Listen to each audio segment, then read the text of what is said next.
Galera, boa noite. Pra quem não me conhece, eu sou o Léo. E é isso, não tem mais nada de interessante pra vocês me conhecerem. Não, brincadeira. Quero agradecer demais o convite do Taveira pra estar aqui dando a palavra. Tô bem nervoso, pra falar a verdade. É uma experiência bem diferente, mas vamos lá. E espero que dê tudo certo, porque isso aqui vai pro YouTube e eu não quero ser cancelado na internet depois. E é isso aí. Mas vamos lá. Galera, então, depois que eu recebi o convite do Taveira e tal, eu comecei a pensar e meditar, e Deus colocou no meu coração para falar sobre a parábola do filho pródigo, e ela fica localizada na Bíblia, lá em Lucas 15, de 11 a 32, e eu convido vocês a abrir a Bíblia junto comigo para a gente ler. Vou ler aqui, versículo 11. Jesus continuou: certo homem tinha 2 filhos. O mais moço deles disse ao pai: Pai, dá-me a parte da herança que me pertence. E o pai repartiu os bens entre os 2. Poucos dias depois, o filho mais novo, ajuntando tudo, partiu para uma terra distante e ali desperdiçou seus bens, vivendo irresponsavelmente. Depois de ter gasto tudo, houve naquela terra uma grande fome e começou a passar necessidades. Então ele foi e se chegou a um dos cidadãos daquela terra, o qual o mandou para os seus campos a cuidar dos porcos. Ele desejava encher o estômago com as vagens de alfarrobeiras que os porcos comiam, mas ninguém lhe dava nada. Então, caindo em si, disse: quantos trabalhadores de meu pai têm abundância de pão, e eu aqui passando fome?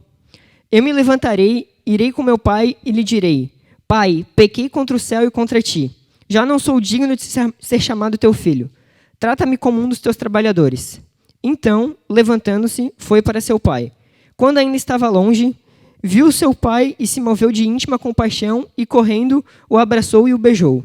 O filho lhe disse: Pai, pequei contra o céu e perante ti, já não sou digno de ser chamado teu filho. O pai, porém, disse a seus servos: trazei depressa a melhor roupa, veste-o com ela e ponde-lhe um anel na mão e sandália nos pés. Trazei o bezerro gordo e matai-o, comamos e alegremo-nos. Versículo 24. Pois este meu filho estava morto e reviveu, tinha se perdido e foi achado, e começaram a festejar. O filho mais velho estava no campo. Quando voltou e chegou perto da casa, ouviu a música e as danças. Chamando um dos criados, perguntou-lhe o que era aquilo. Ele lhe disse: veio teu irmão e teu pai matou o bezerro gordo, porque o recebeu são e salvo. Mas ele se indignou e não queria entrar. Então saindo o pai insistiu com ele. Ele, porém, respondeu a seu pai: olha, sirvo-te há tantos anos, sem nunca desobedecer às tuas ordens, e nunca me deste um cabrito para alegrar-me com os meus amigos. Vindo, porém, este teu filho, que desperdiçou os teus bens com prostitutas, tu mandaste matar para ele o bezerro gordo. Respondeu-lhe o pai: filho, tu sempre estás comigo, e todas as minhas coisas são tuas. Era, porém, justo alegrarmos-nos e festejarmos, porque este teu irmão estava morto e reviveu. Estava perdido e foi achado. Amém? Galera, só explicando um pouco o contexto da época, Jesus estava falando para as pessoas, uma multidão, e nessa multidão existiam os fariseus e os judeus, que eles prestavam serviço para a época para o Império Romano. Também estavam junto os cobradores de impostos e as pessoas de má reputação. E os judeus e os fariseus, eles não aceitavam essas pessoas, era recomendado para eles não conviver com esse tipo de pessoa. Inclusive, os rabinos, que eram as pessoas que ensinavam na época, eles eram recomendados também a não ensinar esse tipo de gente. Então, os judeus, eles não conviviam com esse tipo de pessoas. E os judeus e os fariseus, eles acreditam sim que Deus ele recebe o pecador arrependido, mas eles não concordam que é Deus que vai buscar eles. Mas Jesus, ele era diferente. E por Jesus ser diferente, ser uma pessoa completamente diferente disso, os judeus e os fariseus, eles confrontavam Jesus por causa dessas atitudes. E aí Jesus falou de 3 parábolas, e hoje eu vou abordar a parábola do filho pródigo, que foi essa que a gente acabou de ler. E, cara, sabe uma coisa que eu acho muito legal da Bíblia, mano? Que eu acho muito legal mesmo? Não só falando exatamente da parábola do filho pródigo, mas em várias outras partes da Bíblia, é que, cara, a parábola do filho pródigo ela foi escrita há mais ou menos 2000 anos atrás, e por mais que foi escrita numa época completamente diferente que a gente vive, com costumes completamente diferentes, ela pode ser usada para falar nos dias de hoje, sabe? Porque ela encaixa completamente com a situação do nosso dia a dia. Isso é muito louco, mano, porque uma coisa que foi escrita há muito tempo atrás pode ser pega e aplicado nos dias de hoje, sabe? Eu acho isso completamente incrível, assim. E, cara, para dar sequência, eu quero aplicar 3 lições sobre isso na nossa vida. E a primeira é o seguinte, é a saída dos caminhos de Deus, quando a gente sai dos caminhos do Pai. No começo ali, nos versículos 11 e 12, ele fala o seguinte, Jesus continuou, certo homem tinha 2 filhos, o mais moço deles disse ao pai, pai, dá-me a parte da herança, porque me pertence, e o pai repartiu o bem entre os 2. Então, o que o filho fez? Ele chegou para o pai dele e falou, pai, ó, eu tenho direito nisso aqui, quero que tu me dê isso aqui, e o pai foi lá, repartiu os bens, e ele vazou para uma terra distante, e lá ele gastou completamente esses bens dele, o dinheiro dele e tal, de uma maneira completamente responsável, e ficou sem nada. Tanto que, conforme tu vai lendo a parábola do filho pródigo, o que acontece? Ele gasta de maneira irresponsável e ele começa a passar a necessidade de não ter nem o que comer. Sendo que quando ele estava junto do pai dele, na presença do pai dele, ele tinha pão em abundância, tinha comida, tinha roupa, tinha tudo bonitinho. Mas ele decidiu sair da presença do pai e começou a passar necessidade. E é a mesma coisa que acontece com a gente nos dias de hoje também.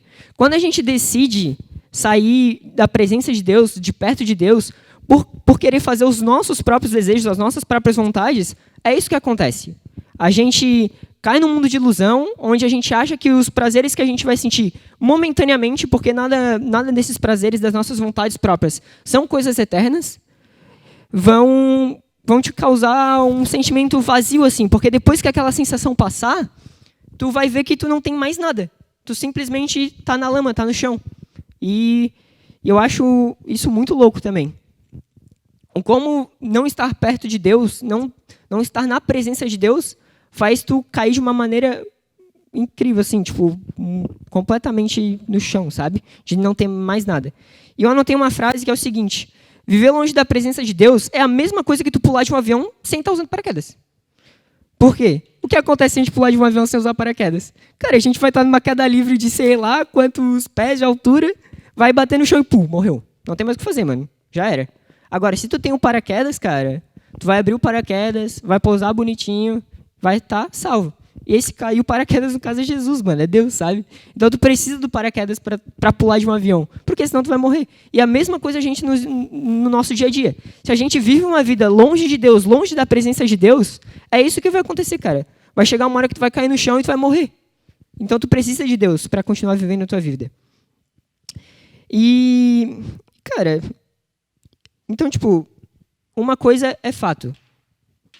Não se afastem de Deus, não tem o porquê a gente querer viver uma vida longe de Deus, porque vai dar errado, cara, vai dar errado. Pode até a gente achar que é legal no começo, esses nossos próprios desejos, as nossas próprias vontades, pelas sensações que a gente tem, pelos prazeres que a gente tem, mas depois que passar tudo isso, velho, tu vai ver que tu vai estar sem nada, tu vai estar completamente no chão, completamente sem base, completamente sem força, não vai conseguir buscar força em ninguém, sabe?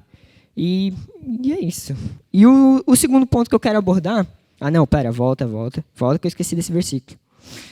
Lá em Romanos 6:23 diz o seguinte, que o preço do pecado é a morte.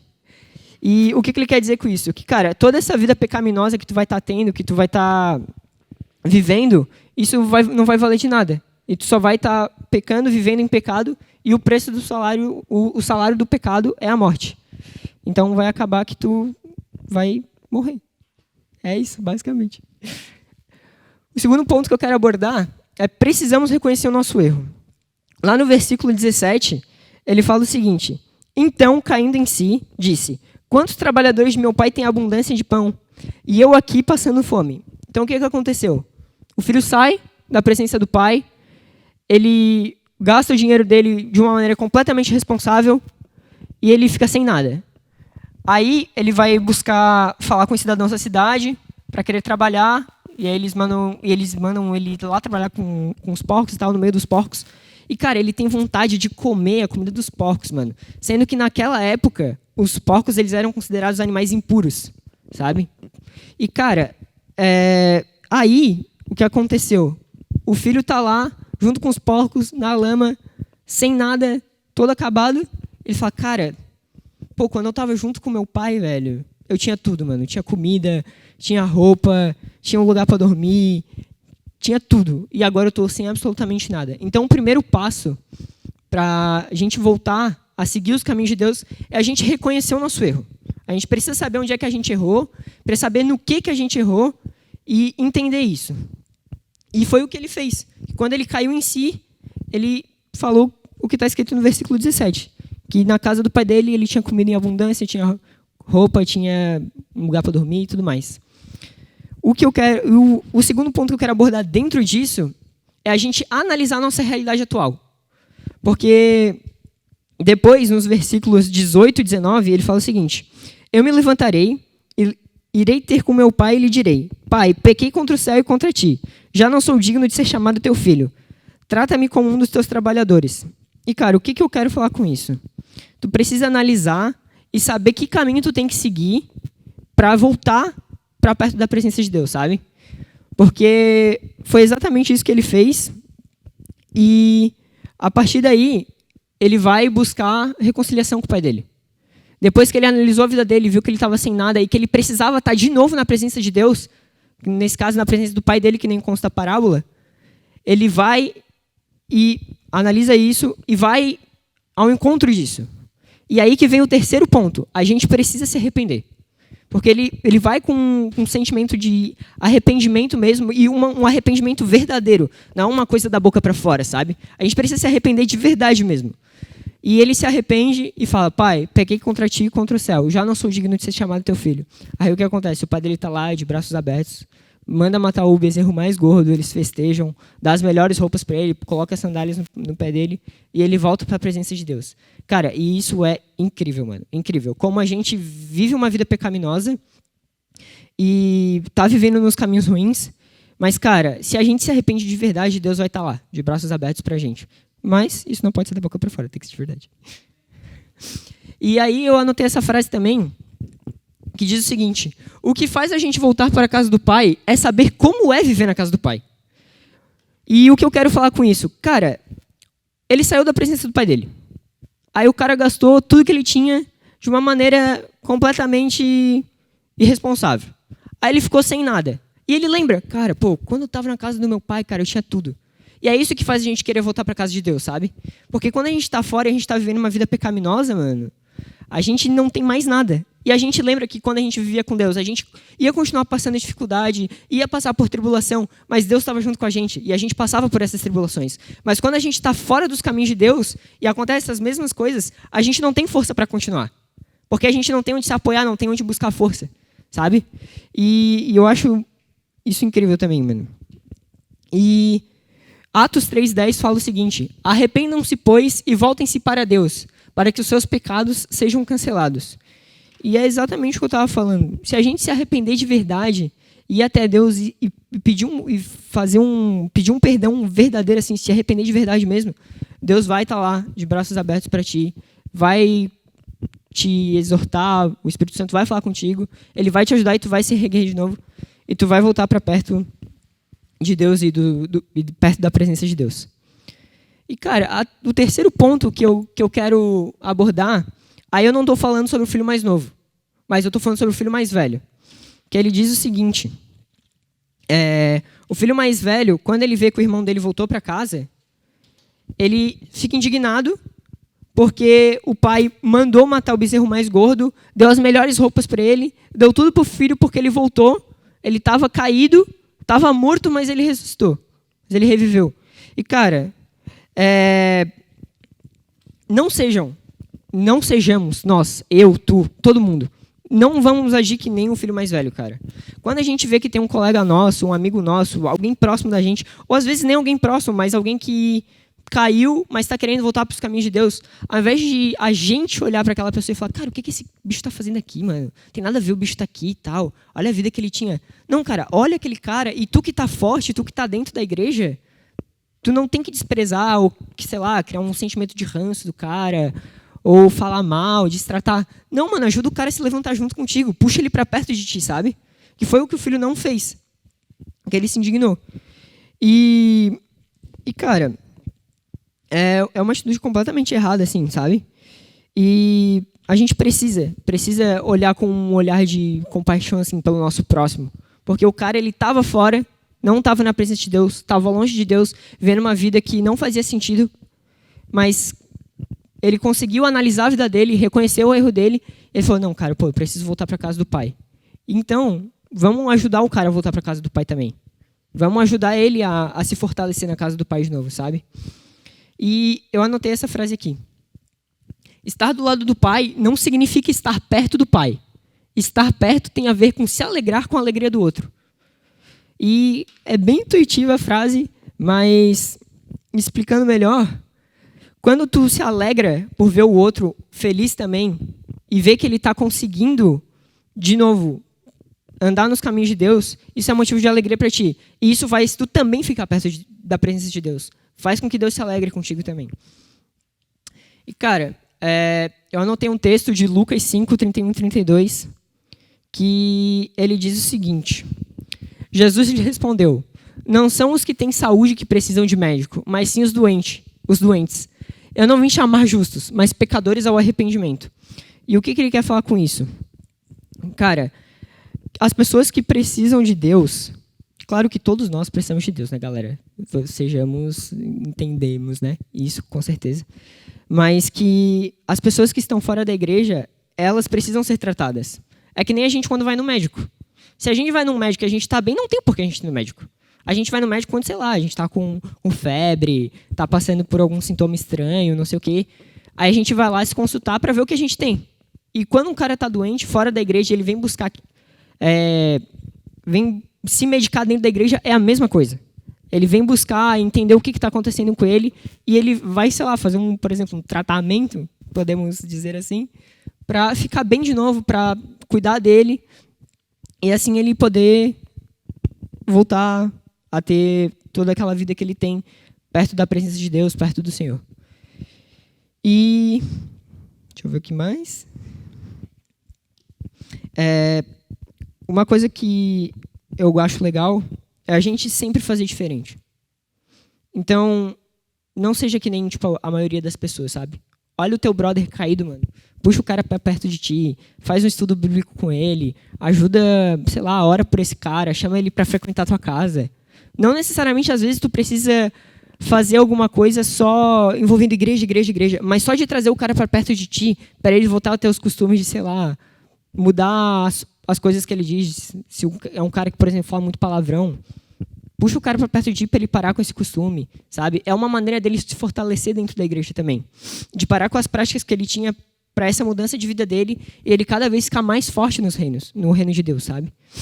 Isso é muito legal. E partindo mais para o finalzinho, eu anotei algumas verdades. E, cara, é o seguinte. A primeira delas é reconhecer o nosso erro. A gente precisa reconhecer quando a gente erra. Se a gente está longe dos caminhos de Deus e depois que a gente cair em si, a gente tem que reconhecer que a gente errou. É o primeiro passo para o arrependimento. Então, a partir daí, cara, reconhece o teu erro, vê onde tu errou e começa a querer buscar uma mudança de novo. Muda para ti começar a andar nos caminhos de Deus de novo. Isso é completamente importante. O segundo é analisar a sua realidade. Entender o que tu está vivendo, como tu chegou até lá e analisar para ver o que tu tem que fazer para mudar a tua realidade. Porque a realidade que tu está vivendo no pecado e tudo mais não é o que Deus quer para a gente. E tu precisa analisar essa realidade para entender o que tu precisa, o caminho que tu deve seguir para sair disso e para encontrar Jesus de novo, para estar na presença de Deus de novo. O terceiro ponto é se arrepender. Depois que tu analisou, reconheceu o teu erro, tem que chegar diante de Deus, dobrar os teus joelhos diante de Deus e falar, pai, errei, pequei contra ti, pequei contra o céu. Pedir um perdão verdadeiro, que Deus vai te perdoar e vai te fortalecer e tu vai conseguir cada vez mais buscar força em Deus e estar junto de Deus de novo. Uma coisa que eu acho legal também é que quando tu tá perto de Deus, na presença de Deus, isso mostra para as pessoas também. Então Deus usa a tua vida para alcançar o próximo. E eu acho isso muito, muito legal também, cara. Muito legal mesmo. E o último ponto é, não julgue o teu próximo, mas sim alegre-se com a volta dele. Que é exatamente o que a gente falou no terceiro ponto, cara.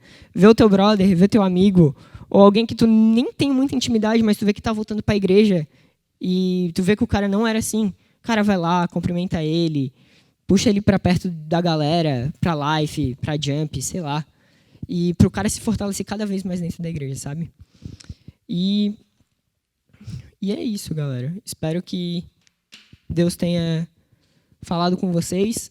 Espero que vocês tenham entendido. Espero que eu não seja cancelado na internet depois se eu fiz alguma coisa.